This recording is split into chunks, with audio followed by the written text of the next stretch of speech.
Macron vient de s'exprimer, il a dit « Je veux ici saluer avant tout la dignité avec laquelle la jeunesse algérienne a réussi à exprimer son espoir. Je salue la décision du président Bouteflika qui ouvre une nouvelle page dans la démocratie algérienne. Nous ferons tout pour accompagner l'Algérie dans cette transition avec amitié et respect. » Je peux vous dire juste une chose importante, pardon, comment la rue algérienne voit la France.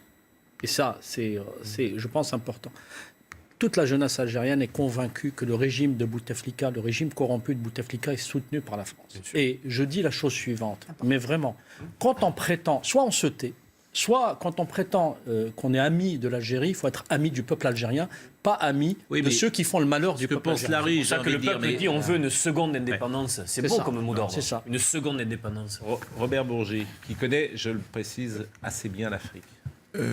Ce qu'a dit de manière excellente M. Sifawi est vrai, pas simplement pour l'Algérie, mais pour tous les pays africains. La France soutiendrait, d'après ce que vous dites, le régime algérien.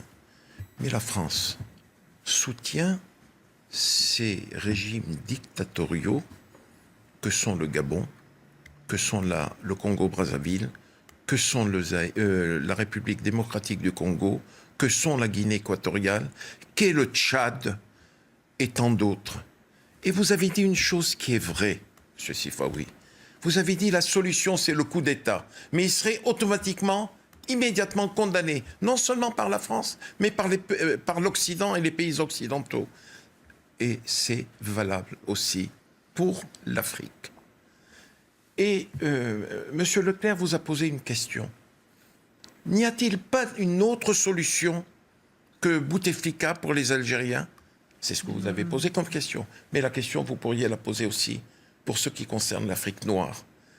Vous avez des régimes, Monsieur Leclerc, qui sont là depuis près de 40 ans. 40 ans président de la République. Et la France ne bouge pas. Et tout dernièrement, la France est intervenue pour sauver un dictateur qui s'appelle Idriss Déby. Ils ont envoyé des Mirages bombardés, des colonnes. Ils ont dit que c'était des terroristes. Non, non, non.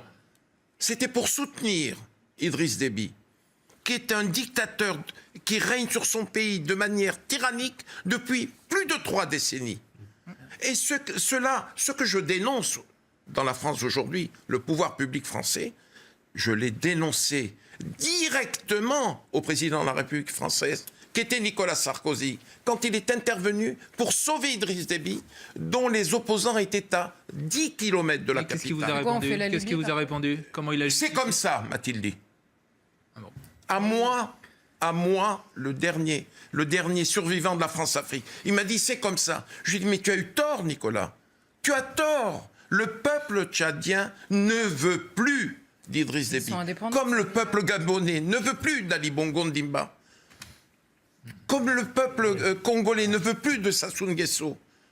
Et je parle sous votre contrôle à tous. Et c'est pour cela que je me suis permis de parler vraiment d'un homme comme Macky Sall, qui vient d'être élu de manière démocratique au premier tour, sous le contrôle international de l'Union européenne, de la francophonie, de l'Union africaine, des observateurs de la société civile. Voilà. Juste une chose, vous le revoyez